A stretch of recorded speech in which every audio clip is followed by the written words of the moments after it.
разбира да дадаме малку инпут за тоа кои се промените и целите кои што може да ги очекуваме од оваа политика. Повеќе.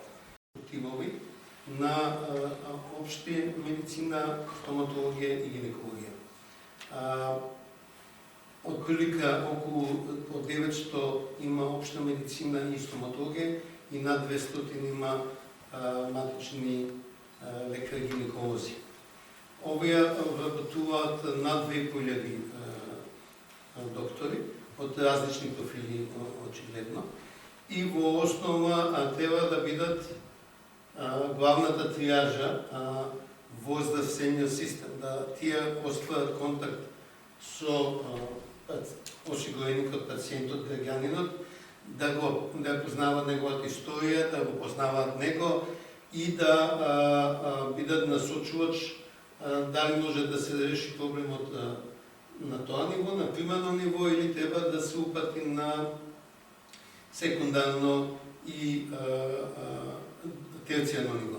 Проблем и во основа тие мерки кои ќе се набават повторно има две цели. Прво, да го запреме падот, бидејќи не можете да говорите за реформи за одење напред, да сте вие во наодолнина, да одите надоле. А кога ќе надминеме таа фаза, да почнеме да разговараме како можеме сето тоа подобро да го направиме. И нормално ние тој систем го контролираме, бидејќи најголем дел од овој систем е дигитализиран. Домашниот гинеколог е тој кој што прв доаѓа во контакт со жената и во зависност од понатамошната нејзина здравствена состојба се испраќа на другите нива, односно на секундарно или на терцијарно ниво кај нас. Токму матичните гинеколози се оние, како што спомна и директорот Кликовски, кои што се носители на извршување на скрининг програмите, на диагностицирање и третирање на голем број нехируршки интервенции, на советување за планирање на контрацепција и семејство, за превенција од предвремени породувања. Со превенција вие превенирате непотребен трошок за третирање на хронични и онколошки заболувања, а јас како менаџер на клиниката за гинекологија и акушерство можам да кажам дека најголемиот товар оди токму на онколошките пациенти кога ќе дојдат до третман и штета ако нештото може да се превенира да дојде до овој непотребен трошок, паќање на нега од трето лице во терминалните фази. Значи сите овие податоци говорат дека оваа мерка на некој начин ќе ги стимулира самите доктори да прават поквалитетен скрининг и на тој начин индиректно ќе заштеди непотребен трошок од државата за третирање на ваков тип на пациенти.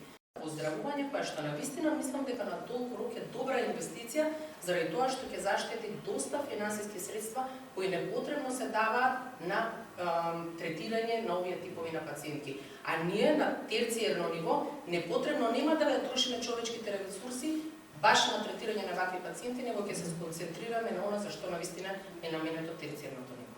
Внатрешноста е тоа приказна. Така да се надевам да бројот од 1800 е паднал на 1437 матични и сметам дека ова е добар стимул за да се зголеми бројот на матичните доктори, повторно да имаме опфатеност и во руралните места, да ги зголемиме. Имаме одлична соработка со фондот за кој што многу ургентни состојби ги байпасира со решавање на проблемите на маса, како што е подобрување за руралните доктори, каде што нема медицински сестри или исто така да продолжат да работат, бидејќи вистинско богатство е да најдете доктор во некое мало место и на тие пациенти кои што се во тие мали места да имаат доктор. Дека ќе ни треба поддршка од владата, да се направи унифицирање, добра прераспределба на тие апарати, добра едукација да се направи, квалитетна и да може пациентот да не оди од еден град километри, за да може да направи доглед или да најде еко на простата, еко на жолчка. Тоа е нешто кој што матичните и сега мал број, но сепак навистина бидејќи времето е скапо, многу им значи на пациентите. Ако вие веднаш еден пациент го диагностицирате со болки во стомак и видите дека има камчење во жолчката, и гледање на просперитет во примарното здравство. И материјали, односно на еден начин стоматологијата на светско ниво да ја донесеме и кај нас.